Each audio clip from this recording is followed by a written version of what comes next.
বিকেলবেলা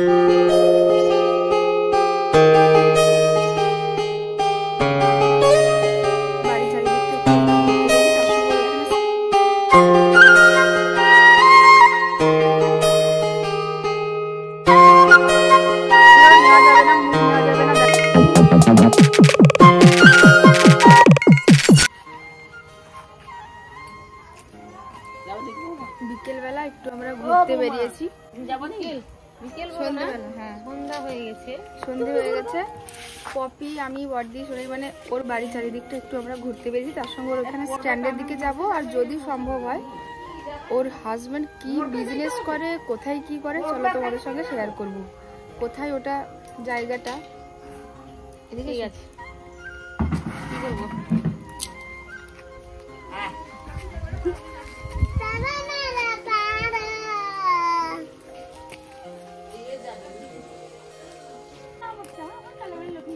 পপি দি, মুখটা দেখাও।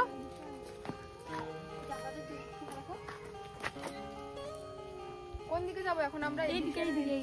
এদিকে যাবো।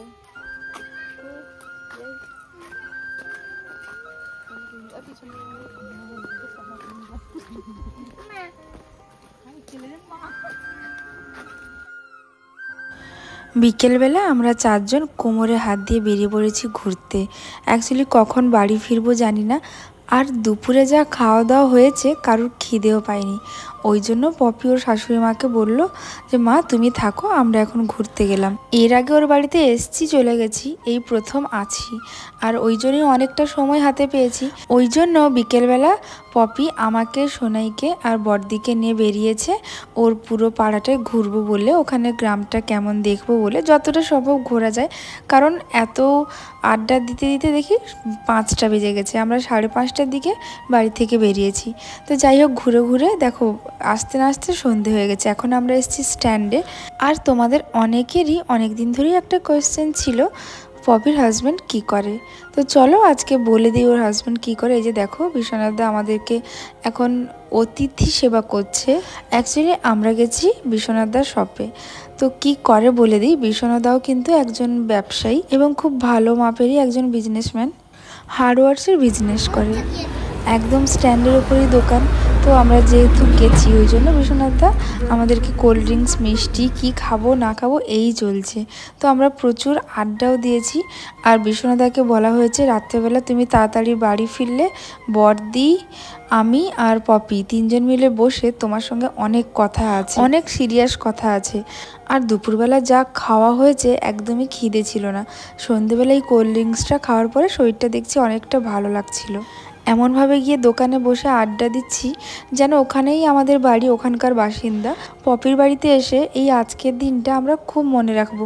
প্রচুর গল্প, আড্ডা এবং খুব ভালো সময় কাটিয়েছি।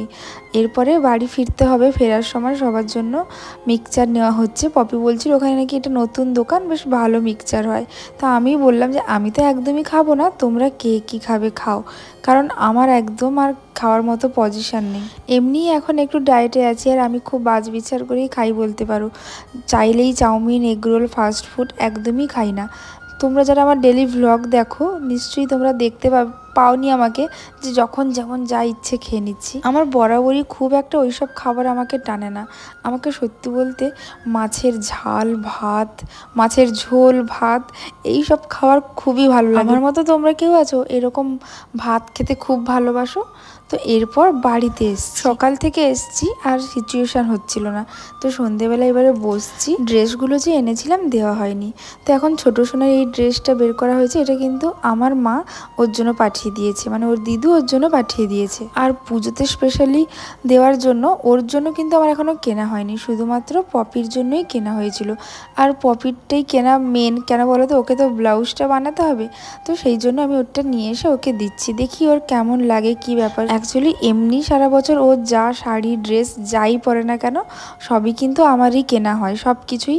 ও মোটামুটি কি পরবে না পরবে পুরোটা আমার উপরে ছেড়ে দিয়েছে। দেখো ওকে শাড়িটা দিয়ে দিলাম। তো তোমরা বলো শাড়িটা কেমন হয়েছে। এরপরে আরও বাচ্চার ড্রেস আমার কেনা অনেক কিছুই কেনাকাটা বাকি আছে। তো এইটা আমার প্রথম কেনা, এই বছরের পুজোর প্রথম কেনা হয়েছে পপির জন্য।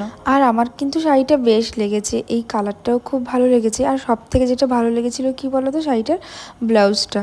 ব্লাউজের কালারটা মানে ব্লাউজ পিসের কালারটা ভীষণ মিষ্টি আর ভীষণ সুন্দর।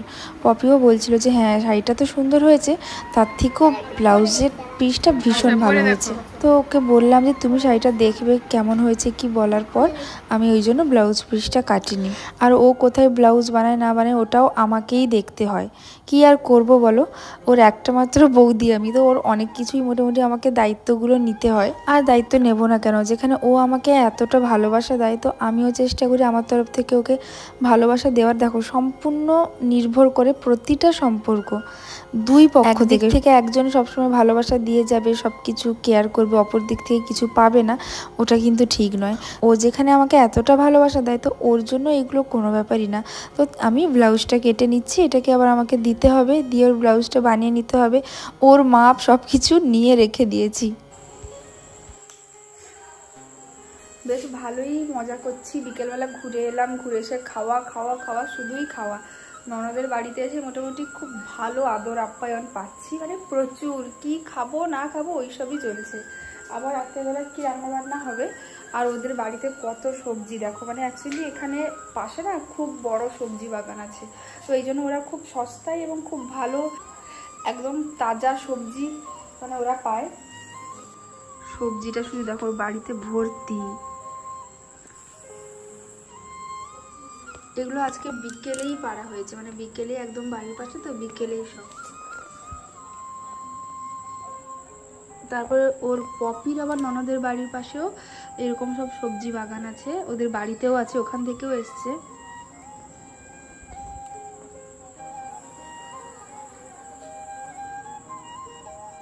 আর আমি বলেছি যে রাত্রেবেলা আমি রান্না করে খাওয়াবো, দুপুরবেলা তোমরা অনেক রান্না বান্না করেছো, কিছুই করতে দিচ্ছে না, যে একটু যে হেল্প করবো ওইটুকু না। না বৌদি তুমি বসো, তুমি এসছো, কিছু করবে না, কিছু করতে দিচ্ছে না।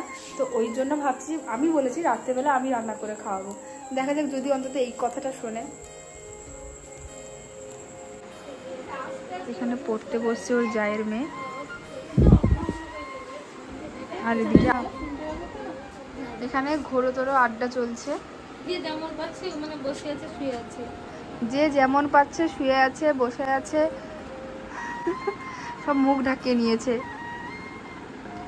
এই জামা পরো ছোট সোনাই।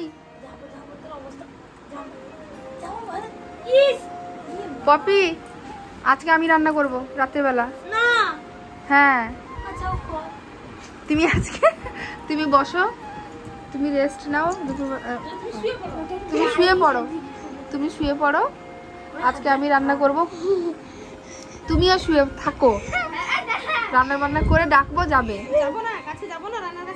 না না একটু আসো, আমি একটু গল্প করলে আমি কাজটা করে দেবো, কোনো চাপ নেই।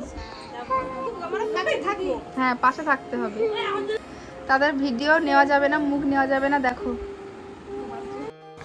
গল্প আড্ডা দিতে দিতে অনেকটাই রাত হয়ে গেছে, প্রায় 9:30 মতো। এখন এসছে ও ভাত বসাবে, ওকে বললাম যে তুমি শুধু ভাতটা বসিয়ে দাও, কারণ আমি ওই হাঁড়িতে ভাত বসিয়ে ফ্যান গালা ওই ব্যাপারটা আমি পারি না, আমার বাড়িতে তো আমি রাইস কুকারে ভাত করি।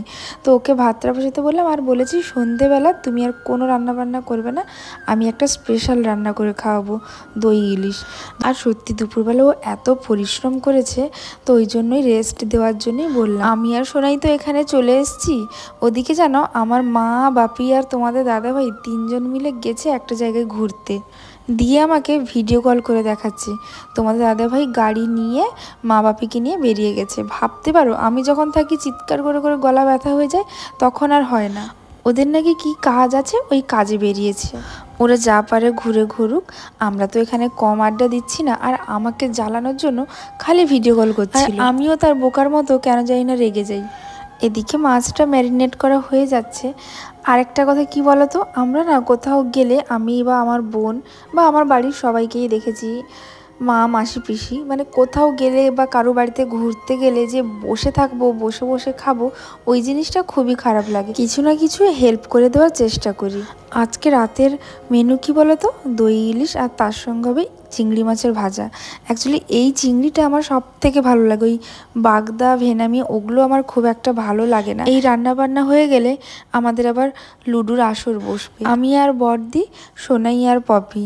20 টাকার বেড হয়েছে, ওই জন্য তাড়াতাড়ি করে রান্না বান্না করে নিচ্ছি।